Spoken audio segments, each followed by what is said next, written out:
Hi guys, welcome to the Biomechanics 3 video series. This one is looking at the details pertaining to your second practical, which concerns the dynamics of Gait, whereby you guys will be doing a biomechanical video analysis. It's still on Gait, but a different setup to your first practical. So there's a couple of things that you will need. This video is just subdivided into two components. Firstly, I'll just be introducing the concepts and the factors that you need for your analysis. And in the second part, I will show you guys how to video record and digitize your data for further biomechanical analyses.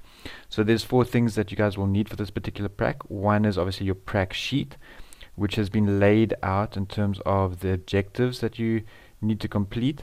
The processes for data collection. I've also included some useful YouTube links because there are some measurements, some goniometric measurements that you guys will need to do with regards to knee and hip motion.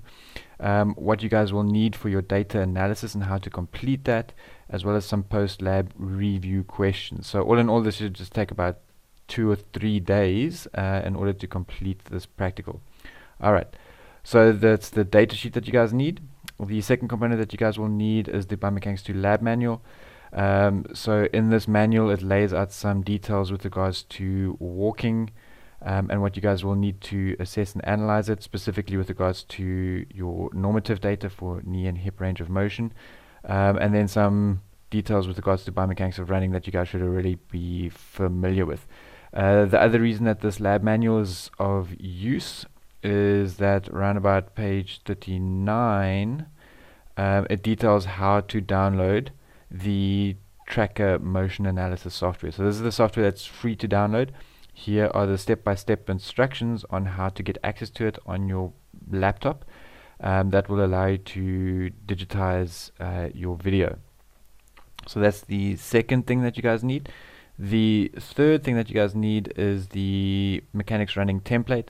So this is where you guys will capture your digitized data, and it will spit out all the values that you guys will need for your analysis. At the end, in the second part of this video, I'll show you guys how to digitize and how to make use of the information that gets generated within this. And then finally, the fourth tool that you guys will need is this tracker motion analysis software. So this is kind of the user interface that you guys will see. What I'll show in the second video is how to upload your information, how to upload your data, and what your particular analysis should focus on. So it's just to familiarize yourself with this software as opposed to Canovia, which was for a different purpose. Okay. The other thing that I need to introduce is what your general setup will look like. So this is just a screen capture of a person walking across a force platform. So we won't be making use of the force platform. We don't have the luxury of time for doing that, but we can get some indirect data of forces that are generated. But the main thing I want to take you through right now is how do I calibrate this particular setup, because that's what you guys will need to do in order to make sure that you are perpendicular to the line of travel. So you can see here this person is going to be walking from right to left on the screen. And the key of the matter is that where your video is set up is perpendicular to the line of travel. So I've just kind of redrawn this guy's footsteps. Part of your analysis will entail a completed stride. So you can see here a completed stride is from the heel strike of one foot to the heel strike of that consecutive foot, right? So this would denote one stride length. So that's one stride. Part of your goal is to measure what that stride length is using the motion analysis software. This over here between heel strike of the right foot and heel strike of the left foot is just one step. We're interested in the complete analysis of one stride. So this is your line of travel. This is a top-down view. Okay. Your goal, like we said, is if this is your line of travel, if this is the midpoint of the line that you are traveling on, is to measure that distance, and halfway of that is a line that you will need to draw in order to make sure that your camera setup is as perpendicular as possible. So what do you typically need to ensure that this is a perpendicular setup relative to your line of travel? Traditionally, what you need is some pretty sophisticated laser equipment that makes sure that you have a 90-degree angle between your line of travel and where your camera setup should be. But we're going to work our way around that just using some simple maths. So what the mathematics tells us is that if I have a straight line, pretend this is now my line of travel, and my goal is to make sure that I am perpendicular to that line, meaning that I have to make sure that this is a 90-degree angle. Well, I can use simple Pythagoras to make sure that that is the case by using the concepts of a 3-4-5 triangle. So if this length, for example, were 3 meters and this length is 4 meters, then I know that this length over here is going to be 5 meters. That's just a given. The way in which you can typically calculate that, if you remember what all the sides of a right-angled triangle are, this is your hypotenuse. If this is the angle that I'm particularly interested in, and I'll show you why that's the case just now, then this is the adjacent side, and this is the opposite side. Okay, a 3-4-5 triangle always ensures that these two sides are perpendicular to each other. How do I get this length of the hypotenuse? Well, the hypotenuse squared is going to be equal to the opposite side squared plus the adjacent side squared, right? So in this case, the opposite side is 4 meters squared, the adjacent side is 3 meters squared. So if I want to get and that's going to be equal to the hypotenuse squared, so the hypotenuse on its own is going to be the square root of 4 squared is 16 plus 3 squared, which is 9, which means that this is going to be the square root of 25, which gives me 5. Okay, that's just how I got this particular length. My goal, however, is to work with this ratio. So if this is the angle, and I know what the opposite and the adjacent sides are of a 3-4-5 triangle, then the tan of that angle is going to be equal to 4/3. It's just always the opposite over the adjacent sides if I'm dealing with tan. If you don't understand that, don't worry. We're just interested in this particular ratio.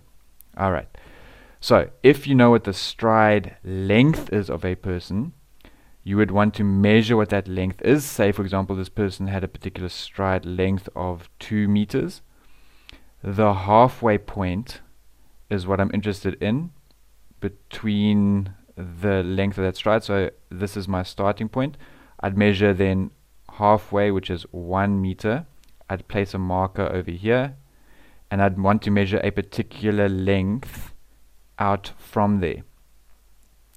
Then to guarantee that this length is perpendicular to my line of travel, I'd in essence have to measure the difference between where the starting point is and where a particular endpoint is, which is what I still have to calculate. And then if that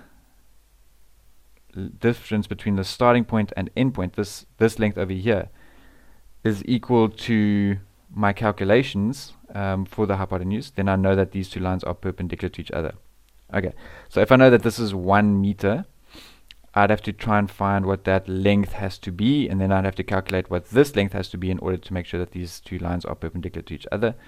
So my goal is everything that I have to calculate has to equal this ratio. So this 4/3 is what I have to meet. That's going to be equal to whatever this x distance is over what this distance is. This distance you guys will all be able to measure. This distance you have to calculate, and this length over here you have to calculate. Okay, so in my scenario, this length here is 1 meter. So to solve for x, I can just multiply out by both sides, and in essence x then, as you can see, that has to equal 4/3, which is equal to 1.33 meters. So this length has to be 1.33 meters from my marker that I placed here. So I measure 1.33 meters out. I place another marker over here. Then I measure the distance between the starting point and this end point, which I have to calculate what it should be. Again, this is the hypotenuse. We already saw how I calculate the length of our hypotenuse. It's just the opposite side squared plus the adjacent side squared. So L over here is going to be the square root of 1 squared plus 1.33 squared, which is going to give me 1.66 meters. So this should be 1.66 meters. So if I measure from there to there and it equals 1.66 meters, then I know that this line is perpendicular. If it's not, I'm going to have to re-measure this line because I've obviously made a mistake in my calculation somewhere, or I'm not perpendicular. Let's say if I take a measuring tape and I accidentally put it at some angle, then you realize that this length is going to be longer than 1.66 meters, right? And I have to readjust it, remeasure it. But that's just a way to guarantee that my camera setup over here is perpendicular to the line of travel. The goal is then, once I've got this marker and it's only 1.33 meters from my line, I want to get this line further back. Then I can just put another marker out here, and I basically just join these lines all the way through to where that marker is, right? So I just make sure that that's the case. I put my marker here, and that's exactly where I'm going to put my camera. The ideal length of this should be at least 5 meters, right? It's going to make sure that as you're filming, that whatever angles you're typically measuring are going to not have any errors in it, or that the errors are going to be as small as possible. Okay, so that's just your general setup. I've clarified what it is that you need and what you basically need to do to maximize your setup for best accuracy. In part 2 of this video series, I will show you how to capture your data, how to digitize it, and then how to make sense of it. Alright, see you guys in part 2.